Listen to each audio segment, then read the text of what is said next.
Hello everyone, ये आपके नक्षत्रों के बारे में बताती हूँ। जो बहुत जो पीड़ा देने वाले नक्षत्र होते हैं उसकी वजह से हमें क्या प्रॉब्लम फेस करना पड़ता है लाइफ में, बताती हूँ। देखिए, आपका अश्विनी नक्षत्र पैदा है। अश्विनी नक्षत्र में पैदा होने से आपको पहला चरण में पैदा होने से पिता को कष्ट पहुंचता है। पिता को, आपके पिता, जैसे बच्चा आपका अश्विनी नक्षत्र में पैदा हुआ, एक चरण एक में पैदा हुआ तो उसके पिता को कष्ट होगा। अगर अश्विनी नक्षत्र दूसरे चरण में पैदा हो तो सुख की प्राप्ति होगी। और ऐसे ही पैदा हुआ माँ बाप को प्रमोशन भी आ सकता है, घर में सुख शांति समृद्धि बढ़ेगी। अश्विनी नक्षत्र तीसरे चरण में पैदा हुआ, पादो माने पाद हिंदी में चरण भी बोलते हैं, पादो सब एक ही है। तीसरे चरण में अगर बच्चा पैदा हुआ, अश्विनी नक्षत्र तीसरे चरण है उसका, तो वो उच्च पद की प्राप्ति होगी उसको। अश्विनी नक्षत्र आपका चौथा चरण में पैदा होता है, राज सुख प्राप्ति, मतलब राज्य सुख ही, बहुत बड़ा राजघराना में पैदा होगा तो नेता, बड़े होकर बड़ा नेता बन जाएगा, तो राजघराना में पैदा हो जाएगा, ऐसा होता है। नेक्स्ट है आश्लेषा नक्षत्र में अगर बच्चा पहला चरण में पैदा होता है, राज प्राप्ति, मतलब राज सुख, वो बड़ा एक नेता बन सकता है, फ्यूचर में बड़ा नेता बन जाए। और आश्लेषा नक्षत्र दूसरे चरण में पैदा हुआ है तो धन नाश करेगा, पैदा होते धन पूरा, माँ बाप धन पूरा खा जाएगा। तो आश्लेषा धन पूरा लॉस हो गया, लॉसेस में जाएंगे पेरेंट्स भी, अंडे जो भी आप घर में जो है पैसे सब चले जाते हैं।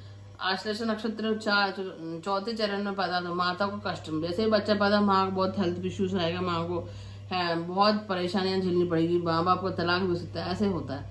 आश्लेषा नक्षत्र चौथे चरण में पैदा हुआ है तो चौथा मतलब फोर्थ चरण में पैदा हुआ तो मतलब पिता को सुख प्राप्ति होगी, पिता को प्रमोशन, पिता में बिजनेस में बहुत फायदा होगा उसको, ठीक है। अभी मगा नक्षत्र में पैदा हुआ है, पहला चरण में माता को कष्ट, जैसे पैदा माता को हेल्थ इश्यूज प्रॉब्लम फेस करना पड़ेगा। और मगा नक्षत्र दूसरे चरण में पैदा हो तो पिता को कष्ट पैदा होगा। और मगा नक्षत्र तीसरे चरण में पैदा हो तो सुख प्राप्ति होगी, घर में बहुत ज्यादा सुखी है, बहुत अच्छे से न्यूज आएंगे, गुड न्यूज आएंगे, कोई प्रॉपर्टी खरीदने का, प्रमोशन होने का सुख आता है। मगा नक्षत्र चौथे चरण मतलब फोर्थ चरण में पैदा हुआ है, चरण 4 में पैदा हुआ तो क्या होगा, विद्या की प्राप्ति, पढ़ाई में बहुत तेज हो गई बच्चा। नेक्स्ट ज्येष्ठ नक्षत्र में पहला चरण में पैदा हुआ तो बड़ा भाई को कष्ट होगा, मतलब उसका हेल्थ इश्यूज है, कोई भी काम में बनेंगे नहीं, रुकावट आएंगी, हेल्थ इश्यूज कुछ ना कुछ प्रॉब्लम होगा बड़े भाई को। ज्येष्ठ नक्षत्र जो है आपका दूसरे चरण में पैदा तो छोटे भाई को कष्ट होगा।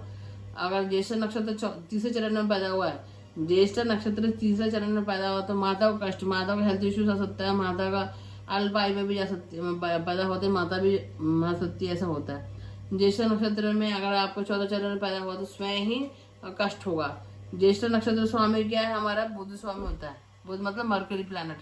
सो आपका ये है स्वयं कष्ट, चौथे चरण में ज्येष्ठ नक्षत्र चौथे चरण में पैदा होने से स्वयं को कष्ट होगा, बहुत हेल्थ इश्यूज, काम में रुकावटें, पैसे में रुकावटें, हर एक चीज में, नौकरी में रुकावटें, ऐसे होता है बड़ा होने के बाद। ओके, मूला नक्षत्र के स्वामी कौन है, सरस्वती माता होती है।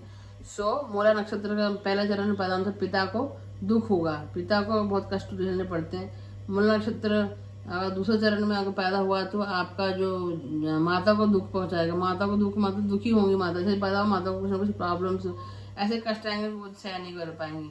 मूला नक्षत्र तीसरे चरण में अगर आप पैदा हुए, अब अगर हम बच्चा पैदा हुआ तो धन का नाश करेगा, जैसे पैदा हुआ मूला नक्षत्र धन की नाश ही, धन का नाश हो जाएगा। मूला नक्षत्र चौथा चरण में पैदा हुआ बच्चा, तो लड़का लड़की हो कोई भी हो, स्वस्थ हानि, उसका आपके घर में उस बच्चे का स्वास्थ्य हमेशा खराब रहेगा, कुछ ना कुछ प्रॉब्लम्स होगा, मानसिक बीमारी कुछ ना कुछ होता रहेगा, हेल्थ इश्यूज आते रहेंगे उसको।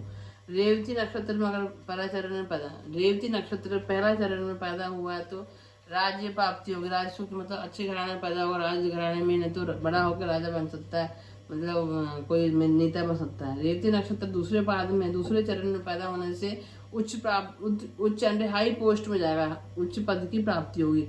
रेवती नक्षत्र तीसरे चरण में पैदा होने धन प्राप्ति होगी, धन का बहुत ज्यादा लाभ होगा, जैसे पैदा होगा घर में धन ही धन आएगा, वो बड़ा पोस्ट में जाएगा। अगर माता पिता को धन की प्राप्ति होगी, बहुत कुछ प्रॉपर्टी खरीद सकते हैं। रेवती नक्षत्र का